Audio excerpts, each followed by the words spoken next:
हो रहा है। ओके सो ओके हम लोग यहाँ पे आ गए हैं। बेसिकली ये सारा कॉन्सेप्ट था इसमें। यू हैव टू सैंपल्स और सैंपल वन सैंपल टू, एक को आपने ग्रीन डाई की, दूसरे को रेड डाई की, और आपके पास प्रोब है। जस्ट रिमेंबर कि ये प्रोब जो है, इन जो आपने सीक्वेंस इन क्वेश्चन है जिसको आप मैयर करना चाह रहे हैं, जिसको की जिस जीन या सब सीक्वेंस की आप डिटेक्शन करना चाह रहे हैं, जिसकी रिलेटिव अबंडेंस मैयर करना चाह रहे हैं, उसका कम्प्लीमेंट्री सीक्वेंस है ये। ठीक है, ये प्रोब आपने एक सैंपल में ये सब डाल दिया, उसमें कंपेटिटिव हाइब्रिडाइजेशन। हाइब्रिडाइजेशन के बाद आपने फिल्टर कर लिया। फिल्टर से मतलब ये है कि जो अनहाइब्रिडाइज्ड डीएनए और एक्स्ट्रा मटेरियल था वो फिल्टर हो गया और आपके पास सिर्फ प्रोब रह गया, और प्रोब भी वो वाला जिसमें आपके पास जो है हाइब्रिडाइजेशन हो चुकी है। आपने उसे फिल्टर किया, आप उसकी फिर रिलेटिव अबंडेंस को, उसकी सॉरी डाइज को, क्योंकि इन दोनों रेड और ग्रीन ने डाई ने, अगर उसमें ये प्रोब से रिलेटेड कम्प्लीमेंट्री सीक्वेंस मौजूद है तो वो compete करेंगे, और कंपटीशन में जिसमें ज्यादा होगा ऑब्वियसली बात है वो विन कर जाएगा। विन से मतलब ये कि हो सकता है कि सैंपल वन में जो है वो 3 टाइम्स हो एक ये इसका कम्प्लीमेंट्री। सो इसका मतलब है कि it's more likely to hybridize to probe than sample two. हो सकता है सैंपल टू में वो प्रेजेंट ही ना हो। तो इसका मतलब है आपको सिर्फ, जब आप आखिर में मैयर करेंगे, आपको सिर्फ ग्रीन डाई नजर आ रही होगी। तो पॉइंट क्या था इसका? पॉइंट सिर्फ ये था इसका देखने का, क्योंकि इधर आपने जब इसको डाई किया है तो उसमें और भी जीन्स मौजूद हैं, और भी मैसेंजर आरएनए सीक्वेंस सब सीक्वेंसेस मौजूद हैं। सो दैट मीन्स कि आपको सीक्वेंस इन क्वेश्चन का कहाँ से पता लगेगा? इस प्रोब से। जो इसमें से हाइब्रिडाइज कर जाएंगे वो फिल्टर पे स्किट वो फिक्स हो जाएंगे, और बाकी हम वॉश ऑफ कर देंगे। Actually this is the principle of microarray as well. आप एक्स्ट्रास जो होता है वो वॉश ऑफ पे कर देते हैं, और जस्ट जो हाइब्रिडाइज रहता है वो आपकी जो चिप पे या ग्लास स्लाइड पे रह जाता है, और उसकी फिर रिलेटिव अबंडेंस को आप मैयर करते हैं। Got it? होपफुली आप लोगों को आपका जवाब मिल गया होगा। सो एनीवेज ये था जो जो मैंने, जी जी, जो mRNA है उसके अंदर तो और भी जीन्स हैं जो सिर्फ प्रोब के साथ हाइब्रिडाइज हुआ है। जब फिल्टर किया तो सिर्फ वो हाइब्रिडाइज ही फिल्ट्रेट है, बाकी सारा रह गया। बाकी हम हमारे क्वेश्चन में नहीं ना, हमारा जीन इन क्वेश्चन नहीं है। और तो जो जीन, ये जस्ट आपको एक स्मॉल एग्जांपल दिया है ठीक है। एग्जांपल से मतलब ये है कि एक्चुअल जो ये एक्चुअल जो माइक्रो एक्सपेरिमेंट होता है उसमें आगे आएगा तो आपको पता लग जाएगा। उसमें एक ही माइक्रोरे ग्लास स्लाइड पे या चिप पे ऑलमोस्ट 30,000 जीन्स होती है as a yes probe. Sir as a probe, ठीक है। जी। 30,000 तक जीन्स या उनके सब सीक्वेंसेस आप वहां पे स्पॉट कर सकते हैं ग्लास स्लाइड पे। अब होगा ये कि फिर आप जो सैंपल, जो आप एक्सपेरिमेंट कंडक्ट करना चाह रहे हैं, अकॉर्डिंग टू द एक्सपेरिमेंट आपको कि आप किस मकसद के लिए करना चाह रहे हैं। आप उसकी टॉक्सिकोलॉजी को मैयर करना चाह रहे हैं, आप डिफरेंशियल जीन एक्सप्रेशन करना चाह रहे हैं मैयर, आप जीन्स की को रेगुलेशन मैयर करना चाह रहे हैं, क्या मैयर करना चाह रहे हैं, उसके अकॉर्डिंगली जो है ना आपके प्रोब्स और आपकी चिप्स डिज़ाइन होती हैं। Yes sir. तो ये जस्ट एक सिंपल एक मेथडोलॉजी एक बताइए कि actually how the basic principle of you can say microwave works. ठीक है। और उसमें से हमेशा यही होता है कि आप ने जब जब हाइब्रिडाइजेशन के लिए टाइम देते हैं उसको, हाइब्रिडाइजेशन के बाद आप जो बाकी जो एक्स्ट्रा मटेरियल है उसको वॉश ऑफ करते हैं। ठीक है। और वॉश ऑफ करने के बाद आपके पास जो फाइनल चिप पे जो लगा रहता है वो सिर्फ हाइब्रिडाइज मटेरियल होता है, और हाइब्रिडाइजेशन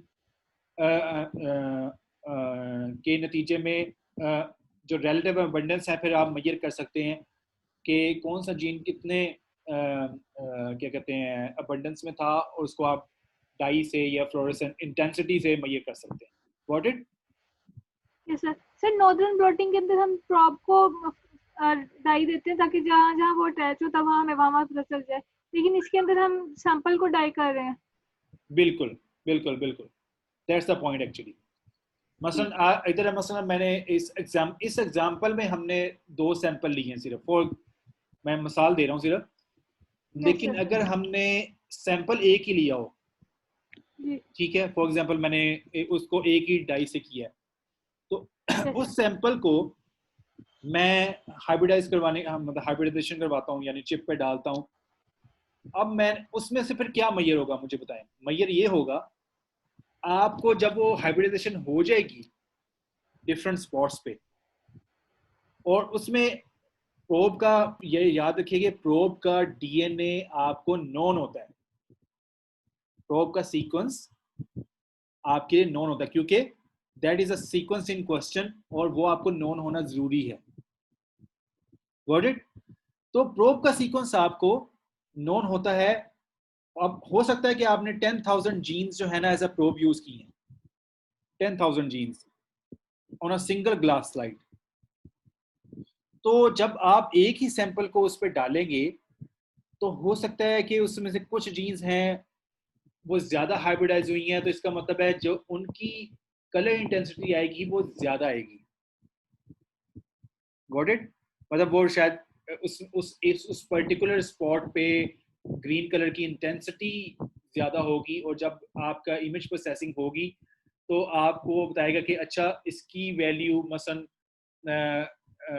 अगर मैं 1 से मैं कंपेयर करूं तो 1.9 है, ठीक है, और किसी और जीन की इंटेंसिटी 0.10 है, 0.1 है। सो ये जब इवन एक ही सैंपल से को भी हम एनालाइज कर सकते हैं फॉर क्या कहते हैं different genes, for the genes that are को एक्सप्रेस्ड। वो आगे चलते हैं, आपको ज्यादा ये तो जस्ट एक सिंपल सिनेरियो था जो आपके सामने पेश किया। तो आगे चलते हैं। ये वैसे एक यही चीज वो क्लास स्लाइड पे उसने एक एक्सपेरिमेंट करके दिखाया हुआ है कि आप ग्रीन एंड लेबल और रेड लेबल डाइट करें, और उस पर आप हाइब्रिडाइजेशन के लिए 4 मुख्तलिफ सैंपल आपने डाले, और उन्होंने आपस में कंपीट किया, हाइब्रिडाइज किए। अब आप ये देखें, ये आपके पास एक ग्लास स्लाइड पे अरे बनी, मतलब स्पॉट्स हैं, ये ABCD स्पॉट्स हैं बेसिकली। हर किसी में इंटेंसिटी डिफरेंट है, ग्रीन और रेड की दोनों की। इसमें ग्रीन रेड की इंटेंसिटी डिफरेंट होगी, इसमें भी डिफरेंट होगी, इसमें भी डिफरेंट, इसमें भी डिफरेंट। तो अब आपने एक ही ग्लास स्लाइड पे 2 सैंपल्स डाले और दोनों की देख लिया कि 4 डिफरेंट स्पॉट्स पे आपने उसको हाइब्रिडाइजेशन हुई और उसकी, और उसमें देखा आपने, इसे पता क्या लगा? पता ये लगा कि मतलब इधर हमें प्रॉप का सीक्वेंस पता है, तो हम ये अंदाजा लगाएंगे कि इधर जो जीन प्रेजेंट थी वो कितने अमाउंट में प्रेजेंट है। सो एनीवेज हम आगे देखते हैं तो आपको ज़्यादा क्लैरिटी होगी। ये उसकी एक्सपेरिमेंट की एक वो है, लेकिन मैं उसको स्किप कर रहा हूँ क्योंकि वो ज़्यादा दूर चला जाएगा। Excuse me sir. जी जी। सर स्टूडेंट्स को अलाउ कर दें, वेटिंग पे हैं वो। वेटिंग पे? Oh sorry. समय ये यही मसला होता है कि जब बार बार पीछे स्क्रीन पे जाना पड़ता है। Anyways, so basically DNA microRNA technology जो है, एक्सपेरिमेंट टू एक्सपेरिमेंट डिपेंड करता है वैसे तो कि आप किस किस्म की माइक्रोरे आपने डिज़ाइन करनी है। नॉर्मली जो 3 कैटेगरीज हैं इसमें, एक है spotted complementary DNA microarray, spotted oligonucleotide microarray, और एफिमेटिक स्टेप। ठीक है, स्पॉटेड से मतलब है स्पॉट बने होते हैं छोटे छोटे, और ये कितना डिफरेंट है। There may be spotted on the glass side, in which laser fluorescence may be used to detect two color hybridization from two sample at once. वो ग्लास स्लाइड पे भी प्रेजेंट हो सकते हैं जिसमें आप लेजर फ्लोरेसेंस इस्तेमाल करते हैं और वो उसमें टू कलर होते हैं बेसिकली डिफरेंट, और उसमें एट वंस आप दो मुख्तलिफ सैंपल से वो ले सकते हैं और वो आपको दोनों कलर में डिफ्रेंशिएट करके आपको बता देगा कि कितना जीन एक्सप्रेशन है।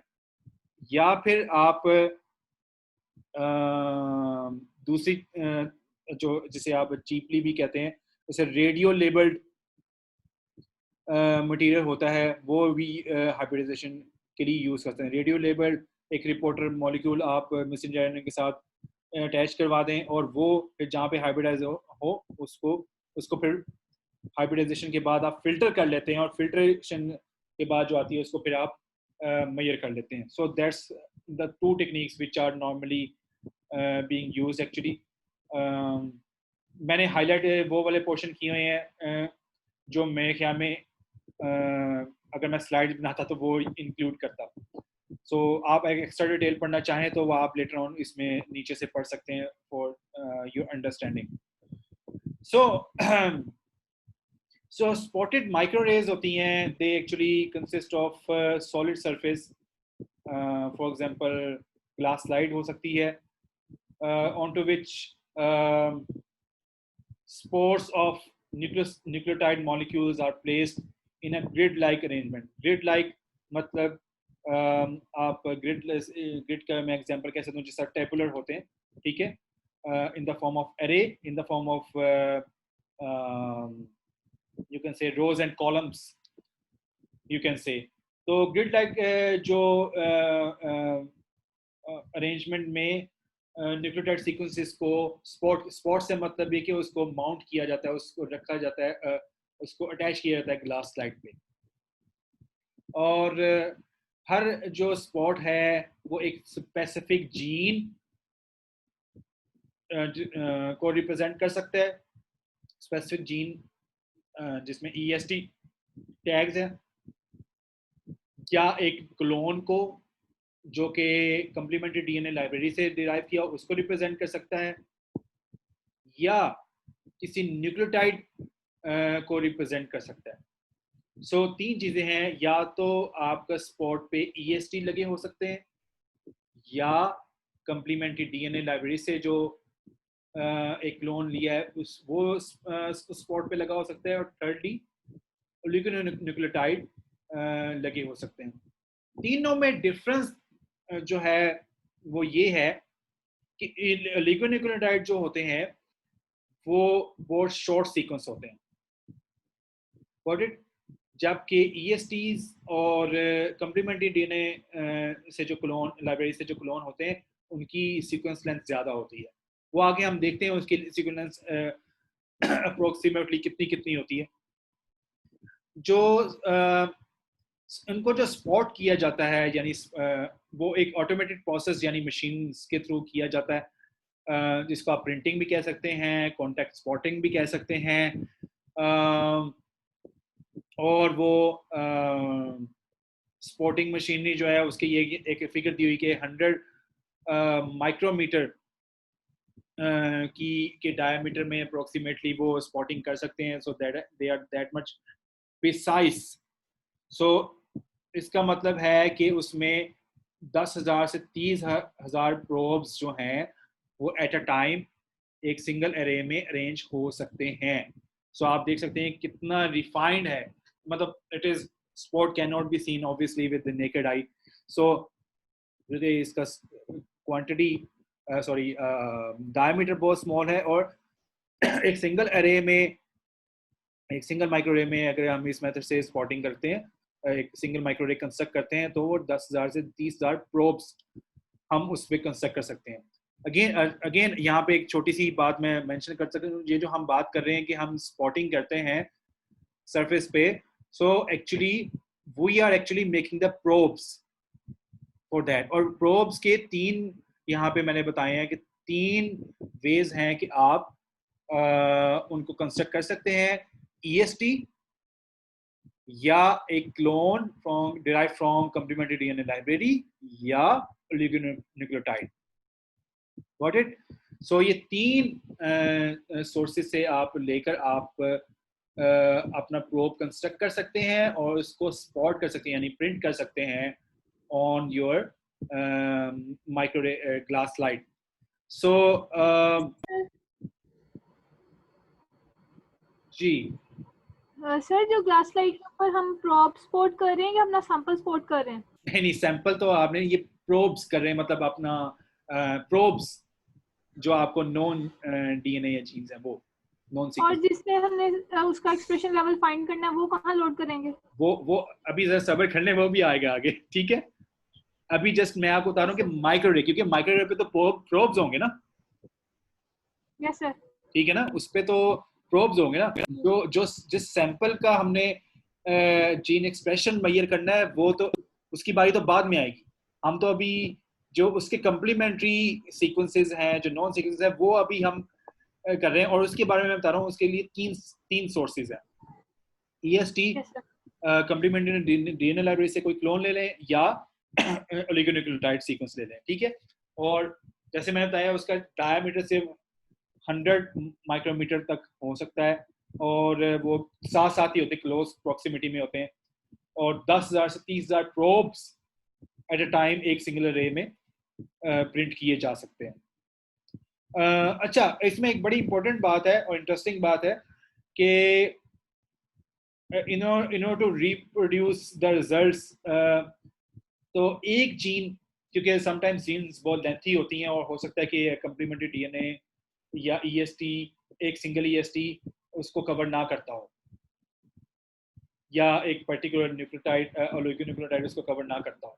सो हम क्या करते हैं कि समटाइम्स एक से ज्यादा प्रोब्स कंस्ट्रक्ट करते हैं एक सिंगल जीन के लिए। मसलन कोई, अगर आपने पर्टिकुलर कैंसर का जीन, उसका प्रोब कंस्ट्रक्ट करना है, तो हो सकता है उसके मतलब लेंथ बहुत ज़्यादा हो, तो आप उसके मल्टीपल प्रोब्स कंस्ट्रक्ट करेंगे, whether EST based, whether complementary DNA based, whether oligonucleotide based, multiple probes construct करेंगे और उनको स्पॉट कर देंगे, ठीक है? और फिर हम सैंपल की तरफ बाद में चलेंगे, तो उनको हम क्या कहते हैं, इसका स्पॉट करते हैं। सो बेसिकली अच्छा, ये यहाँ पे आगे कम्प्लीमेंट्री डीएनए अप्रोच से रिलेटेड आगे। कम्प्लीमेंट्री डीएनए अप्रोच जो है वो रिलाई करती है डीएनए, कम्प्लीमेंट्री डीएनए क्लोन्स पे, सॉरी, और ये अमूमन आप किसी ना किसी लाइब्रेरी से लेते हैं, किसी नॉन, जैसा यहाँ पे मेंशन किया गया है, IMAGE इमेज कंसोर्शियम लाइब्रेरी है, जिससे आप डीएनए जो है वो ले सकते हैं, कम्प्लीमेंट्री डीएनए क्लोन से कंस्ट्रक्ट करने के लिए अपने प्रोब्स के लिए। इनकी टिपिकल लेंथ क्या होती है? 500 से 2500 बेस पेयर्स, ठीक है? कम्प्लीमेंट्री डीएनए प्रोब्स की लेंथ क्या है? 500 से 2500 बेस पेयर्स। सो अगर कोई जीन है जिसके जो 5000 बेस पेयर्स का है, तो उसका मतलब है उसके लिए आपको 2 कम्प्लीमेंट्री डीएनए प्रोब्स कंस्ट्रक्ट करने पड़ेंगे। इसके अलावा अगर हम बात करें ओलिगोन्यूक्लियोटाइड की, ओलिगोन्यूक्लियोटाइड जो होते हैं वो शॉर्ट डीएनए वो होते हैं, क्या कहते हैं, शॉर्ट डीएनए सीक्वेंसेस होते हैं, और उनकी length 50 to 70 base pairs in length होती है। सो ये बहुत शॉर्टर होते हैं, इसका मतलब है। अब आते हैं एक नेक्स्ट वाली तरफ, जो है जीन चिप, जो कि एफी मैट्रिक्स जिसको प्रोवाइड करता है, और इसमें बहुत फ्लेक्सिबिलिटी है। सॉरी, जीन चिप जो है ये 25 बेस पेयर का जो पर प्रोब जो है वो न्यूक्लियोटाइड यूज करता है, और इसका जो हर प्रोब का जो डायमीटर होता है वो अप्रोक्सीमेटली 18 माइक्रोमीटर होता है। अब प्रीवियसली हमने कहा था कि 100 माइक्रोमीटर की प्रॉक्सिमिटी में हो सकते हैं, लेकिन आप जीन चिप जो कि एफएमेट्रिक्स कंपनी है एक, वो कंस्ट्रक्ट करती है, आप देखें कितना रिफाइंड स्पॉट ये कंस्ट्रक्ट करते हैं 18 माइक्रोमीटर ओनली। लेकिन इस रिफाइनमेंट की वजह ये है कि वो एक ही एरे में 5,500,000 प्रोब्स पर एरे जो वो कंस्ट्रक्ट कर सकते हैं, विच इज ह्यूज। अब आप एक छोटी सी चिप पे 500,000 प्रोब्स वो प्रिंट कर सकते हैं। सो अगर आप इसकी फिगर्स देखें तो they are really impressive. Particular ये वाली फिगर के एक जीन के 22 प्रोब वो कंस्ट्रक्ट कर सकते हैं और 23,000 genes at a time chip पे वो प्रिंट कर सकते हैं। अब आप देखें 23,000 जीन्स इनटू 22, यानी कि हर जीन की अगर 22 प्रोब भी हैं तो आप अंदाजा लगाएं कि कितने ज्यादा अमाउंट में प्रोब्स आपके पास अवेलेबल होते हैं इसमें।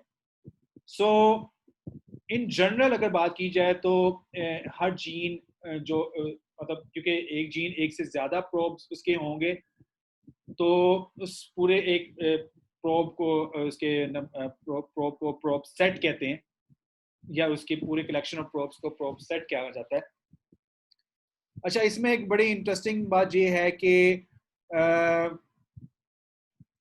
इसमें आपके पास परफेक्ट मैच और मिसमैच वाले प्रोब मौजूद होते हैं।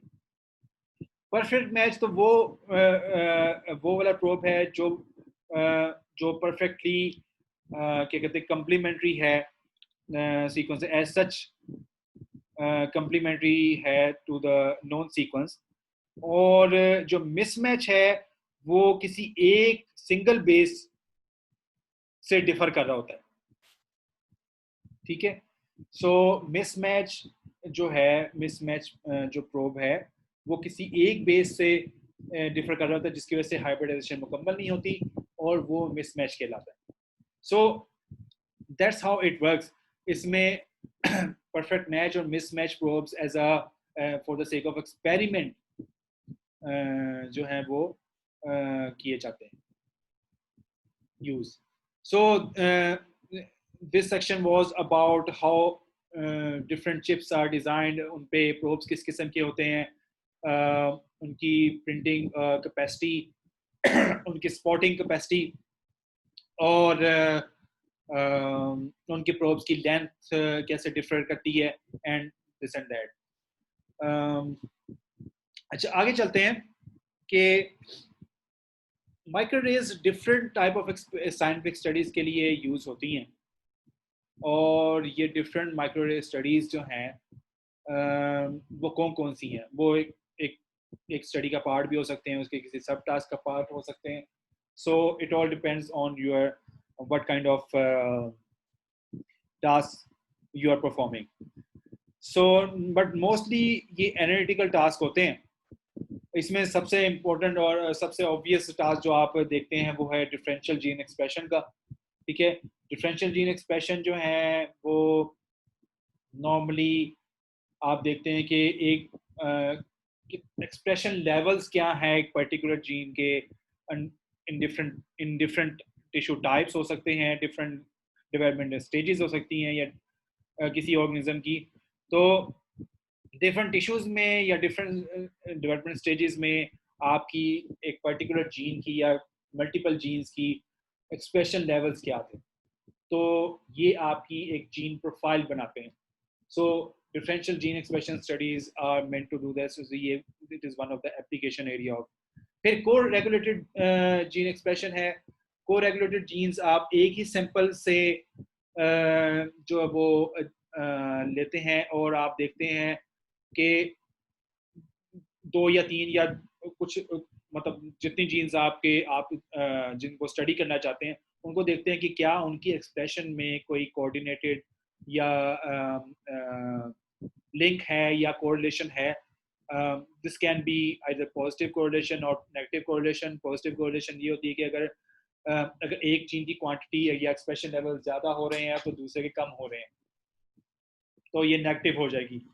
ठीक है, तो दे आर नेगेटिव कोरिलेटेड, और अगर एक के एक्सप्रेशन ज़्यादा हो रहा है और दूसरे का भी इंक्रीज कर रहा है तो इसका मतलब है ये पॉजिटिव कोरिलेशन है।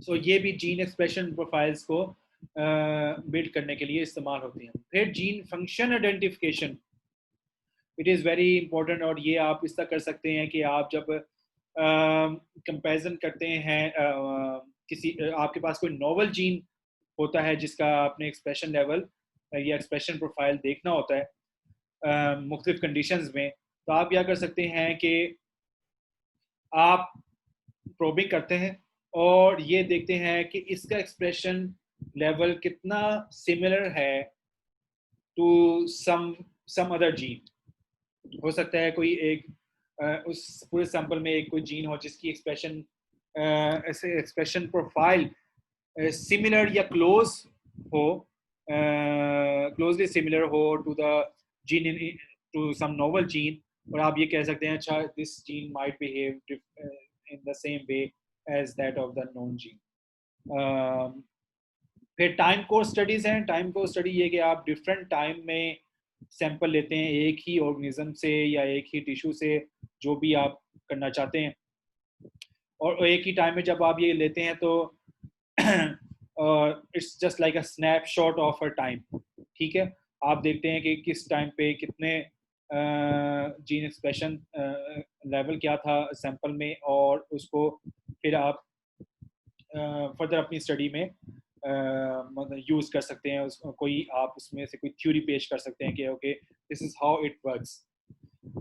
उसके अलावा फिर डोज रिस्पॉन्स है, ये बड़े इंटरेस्टिंग है, पर्टिकुलरली जो लोग डोज लेते हैं, कोई ड्रग ले रहे हैं और वो ड्रग्स जाके आपके जीन एक्सप्रेशन लेवल्स पे इफेक्ट कर रही है, तो या उसको किसी एक सेलुलर प्रोसेस को या पाथवे को इंटरप्ट कर रही है। सो ड्रग मतलब एक ड्रग जाके हो सकता है किसी एक पर्टिकुलर जीन को या उसकी प्रोडक्ट को जो है वो नॉकआउट कर दे, तो आपको पता लग जाएगा कि एक्सप्रेशन लेवल से कि okay this drug is affecting that process. फिर आप पाथवेज और जीन रेगुलेटरी नेटवर्क्स को स्टडी कर सकते हैं। It is similar to what I mentioned. आप सैंपल लेते हैं डिफरेंट मतलब डिपेंड करता है आप किसी सेल को स्टडी कर रहे हैं, टिश्यूज को स्टडी कर रहे हैं, या फिर ऑर्गेनिज्म को कर रहे हैं। आप देखते हैं कि अगर एक पर्टिकुलर जीन का एक्सप्रेशन जो है स्टॉप हो जाए तो वो दूसरे पाथवेज को या किसी और जीन के पाथवे को या उसकी रेगुलेशन को कैसे अफेक्ट कर रहा है, अप रेगुलेशन कर रहा है, डाउन रेगुलेशन कर रहा है। इससे आपको ये भी पता लग जाता है कि इस जीन का या इसकी प्रोडक्ट का रोल है किसी और पाथवे में या रेगुलेटरी नेटवर्क। फिर टॉक्सिकोलॉजी को प्रिडिक्ट करना, ये बहुत इम्पोर्टेंट और बड़ा इंटरेस्टिंग एक एप्लीकेशन एरिया माइक्रोरे का, जिसमें आप ऑर्गन्स आप की देखते हैं, ऑर्गन्स या टिश्यूज जो हैं उनका टॉक्सिकल एजेंट्स से रिस्पॉन्ड देखते हैं। आपके इर्द गिर्द बहुत सारे टॉक्सिक एजेंट्स मौजूद हो सकते हैं, आप उनको इनहेल करते हैं या किस तरह आप इनटेक करते हैं, तो उसका आपके किसी एक पर्टिकुलर ऑर्गन पे या टिश्यू पे इफेक्ट हो सकता है। तो उस इफेक्ट को मेजर करना एग्जैक्टली हम we can do this by microarray, और हम देख सकते हैं इसका जेनेटिक लेवल पे कोई इम्पैक्ट है कि नहीं है, और उससे आप एक्सप्रेशन बनती है। लेकिन इसके लिए आप जो इम्पोर्टेंट चीज़ है वो ये कि आपके पास एक रेफरेंस डेटाबेस हमेशा मौजूद होनी चाहिए, जिसमें आपको ये पता हो कि आपके पास जो टॉक्सिक एजेंट्स हैं उनकी जो वो क्या नॉन टॉक्सिक क्या कहते हैं इफेक्ट्स हैं। सो उसके की बेस पे आप जीन एक्सप्रेशन में ये करते हैं, और एक्सप्रेशन की जो है वो आप फिर देख उसको सिमिलरिटी डिग्री ऑफ सिमिलरिटी की बेस पे आप देखते हैं कि अच्छा ये कंपाउंड जो है it is similar to some other compound, और सो दो कंपाउंड्स की जो टॉक्सिकोलॉजी को या टॉक्सिक इफेक्ट्स को आप यानी कि साइड बाय साइड मेजर भी कर लेते हैं और एस्टैब्लिश भी कर लेते हैं। फिर क्लिनिकल डायग्नोसिस है। अगर आपकी सर बस काफी है। बस खत्म होने वाला है ठीक है। क्लिनिकल डायग्नोसिस है, इट्स ऑब्वियस आप जीन एक्सप्रेशन लेवल को या प्रोफाइल को मेजर करके किसी भी एक पर्टिकुलर क्लिनिकल कंडीशन में, किसी कैंसर में या कोई और पर्टिकुलर आपकी कंडीशन है जो डायग्नोज नहीं हो पा रही, सो उसमें आपके gene expression level normal person के और उस पर्सन के अगर आप मेजर करें तो आपको पता लग जाएगा कि where is the problem. But obviously these kind of studies require a lot of resources. फिर सीक्वेंस वेरिएशन को आप मेजर कर सकते हैं। नॉर्मली आप SNPs जो हैं उनको मेजर कर रहे होते हैं कि सिंगल पॉलीमॉर्फिज्म डिफरेंट टाइप की हो सकती है, इंसर्शन डिलीशन, ठीक है। तो उनको आप मेजर कर सकते हैं कि अच्छा ये क्या ये मौजूद हैं, अगर मौजूद हैं तो वो किस तरह से आपके एक्सप्रेशन लेवल्स को कर रहे हैं, अफेक्ट कर रहे हैं। सो आई गेस यहाँ तक रखते हैं। ये हैंडआउट्स मैं आपसे शेयर कर दूंगा। Don't just fix your self towards only you can say this thing. मैं एक मिनट रिकॉर्डिंग स्टॉप कर दूँ।